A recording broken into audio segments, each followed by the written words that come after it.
Kumusta po kayong lahat? Isang panibagong reaction video na naman po atin pong gagawin ngayon. Lavender Fields episode 22 na po tayo, The Victim. Kung hindi ka pa nakasubscribe sa akin channel, mag-subscribe ka na para ma-update ka kapag po naglalabas tayo ng ganitong mga reaction video. Maraming salamat po sa mga hindi po bumibitaw dito po sa ating reaction video, sa mga bagong subscribers, sa mga lumang subscribers at sa mga magsusubscribe pa. Maraming salamat po sa inyo lahat. Simulan na po natin to. Let's do this.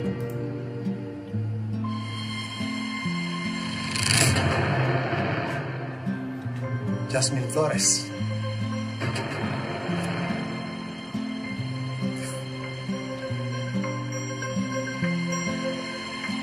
Booking. Napakagaling mo. Tagal kitang hinahanap.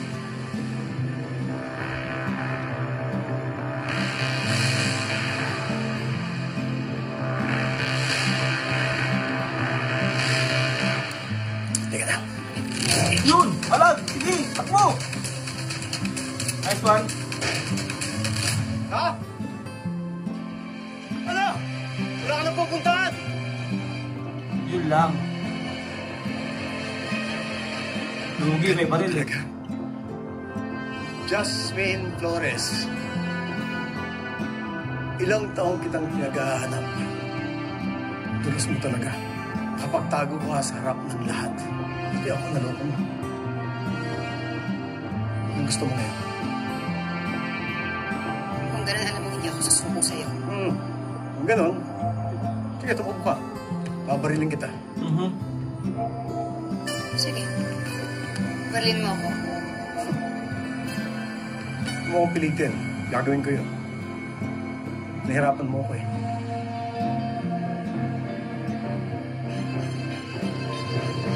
Agent Fernandez, hindi ako ang kalaban dito. Tama. Hindi ka ako kalaban. Bakit mo ako tinakbuhan? Usap tayo, papaliwanag ko sa'yo. Ayun naman pala eh. Di ba kanina pa sinabi ko sa'yo? Pag-usap tayo. Kaya nga pinapasakay kita eh. Ano? Hindi ka.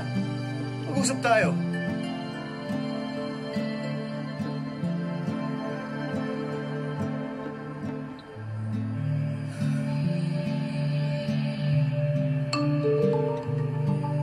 Kasama ako sa'yo. Ayun. Pinadali mo ang lahat. Sige. Usap tayo. Pero wala akong tiwala sa'yo.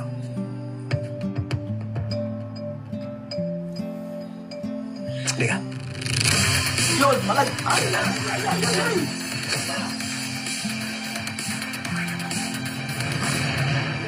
Grabe.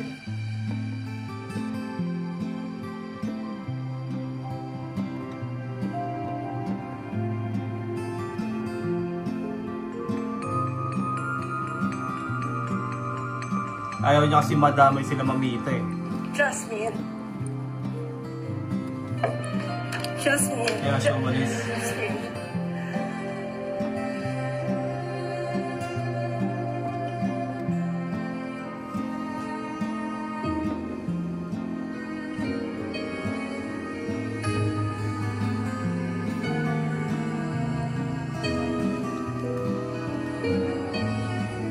Jasmine.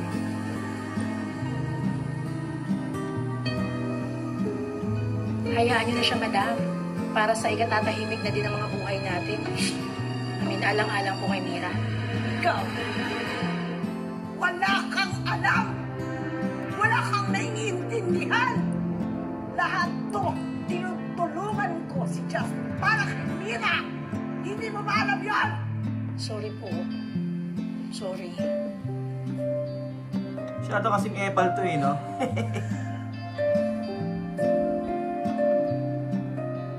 Narinig pala ni Mira.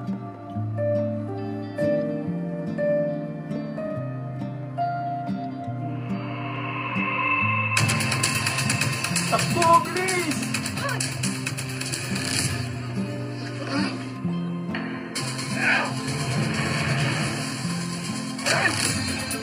Ouch!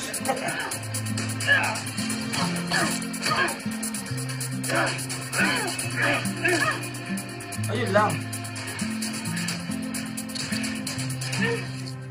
Napusasan na.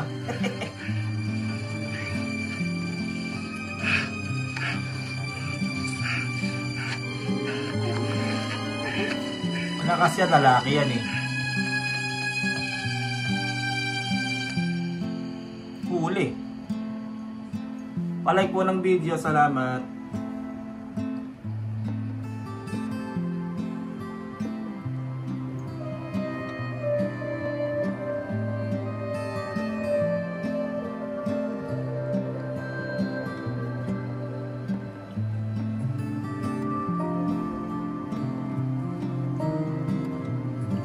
Mira, I'm so sorry.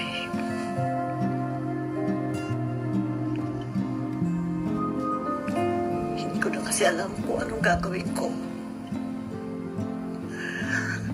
Kung ano pa dapat ang pwede kong magawa. Hindi ko na alam. Pero ano magagawa ni Tita Love? Or ni Jasmine Flores? Or whoever she is to find my mom?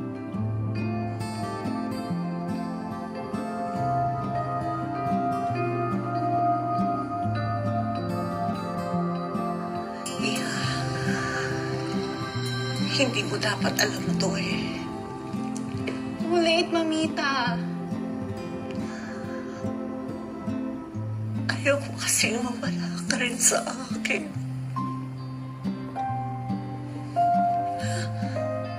Why will that happen? Apo, pag nalaman mo ang lahat, maaring malagay sa peligro ang buhay mo. If it's about my mother, don't you think, Mamita, na dapat kong malaman ang lahat?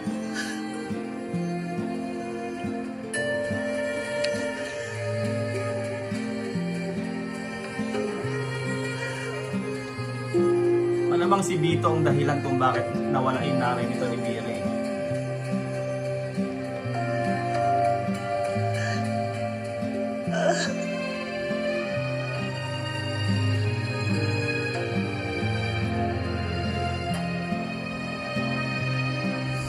Oh, akala ko ba uusap tayo? Huli. Kaya, ipaintindi mo sa akin kung bakit mo ginagawa ito. Sige, paliwanag mo sa akin para maintindihan mo. Makikinig ako sa'yo. Ito na yung sinasabi mo, di ba? Mag-usap tayo. Hindi ikaw ang kalamo ko.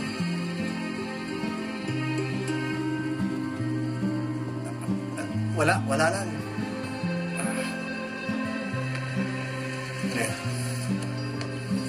Nakasir mo ng panahon kayo. Ulo mo.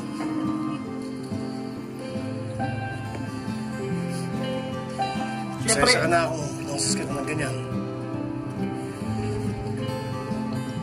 Siyempre, ayaw rin magtiwala ni Justin basa-basa dito kay Chip, siyempre, di ba? Hindi niya alam kung kalaban to, ano eh. Kung mapagkakatiwalaan eh.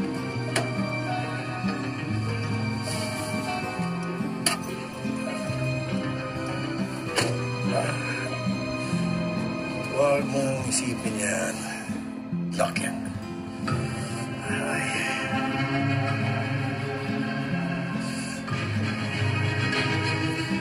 Putok pala uli niya.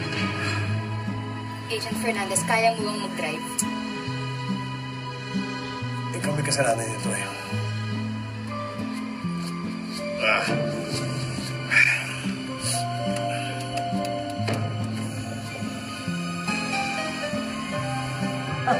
Grabe. Putok ulo eh.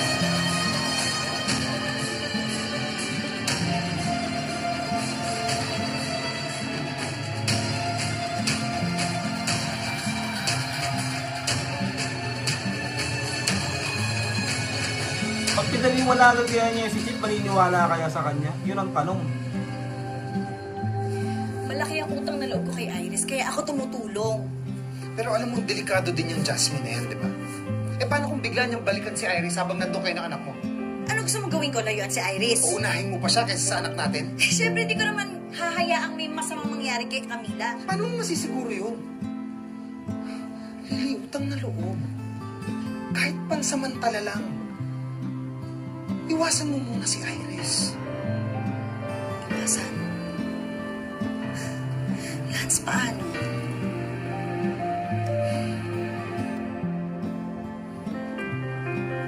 Oo nga, paano?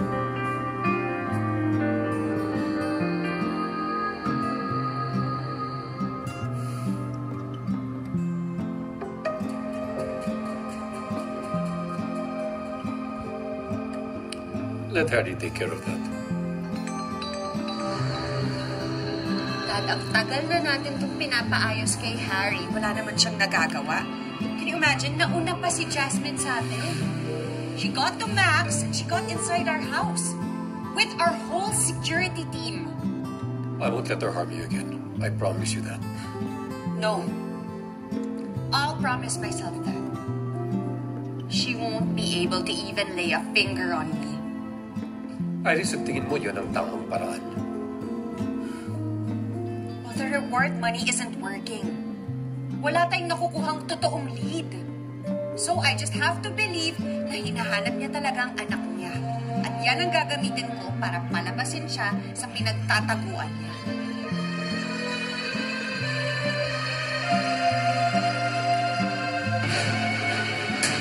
Nakakay-chip na si Justin.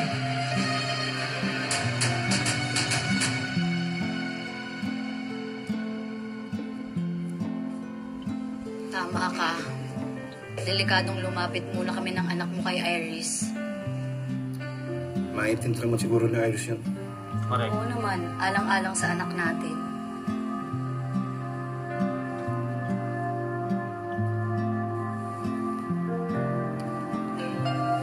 Sino kaya ang anak ni Jasmine, no? Si Camila kaya? O si Angel talaga? I'm sorry. Alam po naman na concern ka talaga sa anak natin. But I cannot just let Iris be. Kaya mag-iingat ako.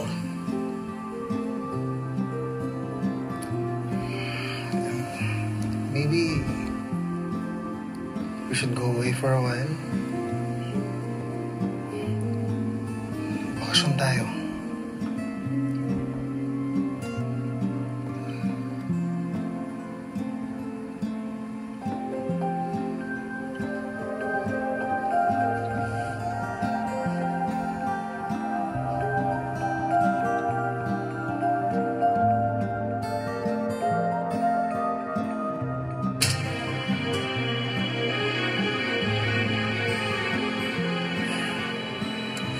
Talagang naman yung bag-knock na tayo na yung bitawan. Kailangan ako malaman. Ako rin, may kailangan din akong malaman. Kung gusto mong tulungan kita, mag-cooperate ka. Paano kung makakasigurado mapagkakatiwalaan ka? Ama. Sandali nga. Sa sitwasyon mo ngayon, Ako ang dapat mong kumbinsihin na magtiwala sa'yo.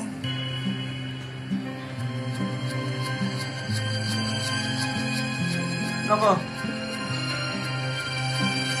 Wala mo na paningin ni Chief. Agent Fernandez, ihinto mo na lang yung sasakyan. Agent, sigurado bang kaya mo? Agent Fernandez. Kaya na. Agent Fernandez! Papa! Agent! Napuruhan pala siya ni Jasmine eh. Na-aksidente pa tuloy sila. Agent Fernandez.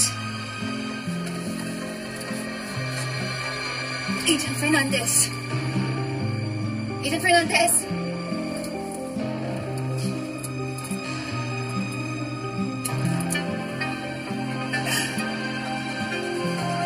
Nakakataw mo na yan. Takas na.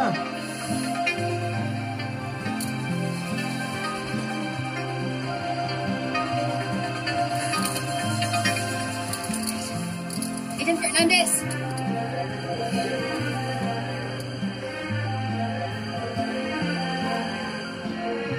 Hindi niya pababayaan si Agent, si Chief.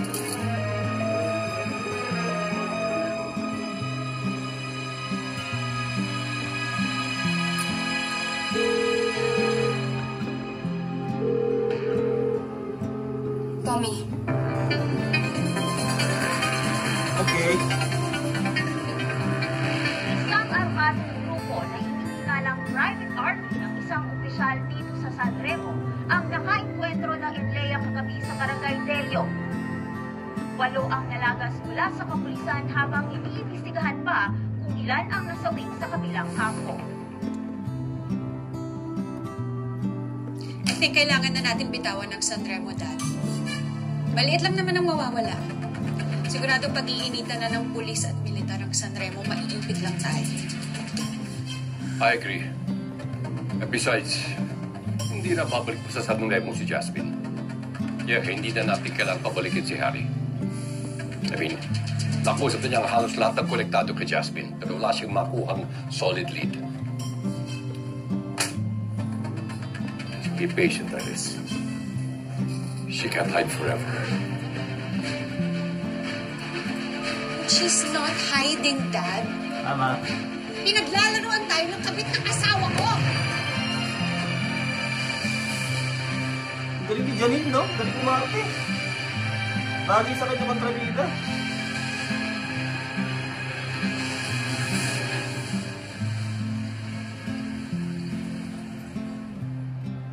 Okay. Niligtas pa rin ni Jasmine to si Chip.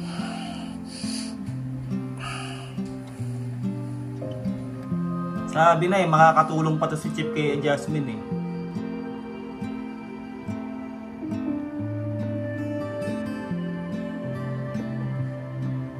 Sino nagdala sa akin dito?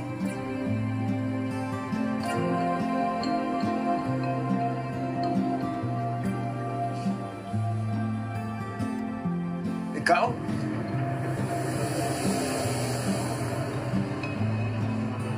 Bakit? Hindi kaya ng konsensya ko. Tama. Agent Fernandez, hindi ako ang kalaban dito.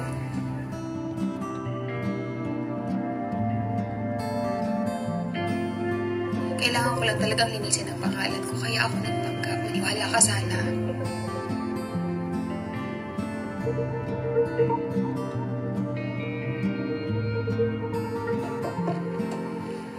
Mr. Fernandez, for now, stable na ang vitals mo. Tawag yung security. Yeah.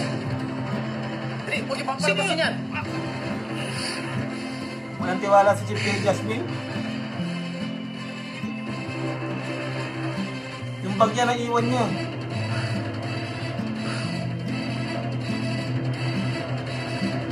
Secure all entrances and exits. Oh no. Lock down the hospital. Copy, sir.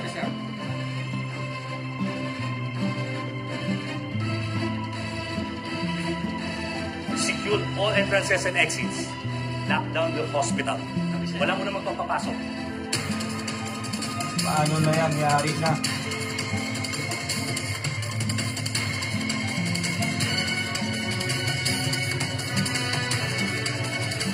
Huwag lang. Kailangan natin umalis. Ha? Ay, pakulo ka. Yung bag niya na iwan niya. Sige, sarado niya. Ay, sir, ano po nangyayari? Pasensya na po. Kailangan na po namin umuwi, sir, kasi Sorry po, naka-lockdown tayo ngayon. Pasensya na po, naka-lockdown tayo. kailangan na po kayo anak na namin. Pantay na lang po. Binigyan na po sa paisa sa labas. Sir, yung anak ko nakatulong kami sa labas eh. Sir, please, ano, sir. Pagpating oras lang po tayo natin. Oras lang din. Naka-lockdown po tayo. Siya na po muna, ha? Pagpating oras lang tayo. Anong gagawin niya ngayon? Jasmine Flores is at the Carvalho Medical Center. Asa na yung babaeng kasama? Siguraduhin hindi makatakas yun. Meron palang 15M na pato sa ulo. Suyurin mo, maigit ang buong building. They're still searching for her. Drive faster! Nakita ko, lumapagkita ako. Biktima. Hindi ako masamang tao. Ating napanood ang napakagandang episode ng Lavender Fields Kung hindi ka pa nakasubscribe sa akin channel, mag-subscribe ka na para ma-update ka kapag po naglalabas tayo ng ganitong reaction video. Grabe, no? See you all sa susunod na episode. Maraming salamat. Like this video. God bless and peace out. Bye.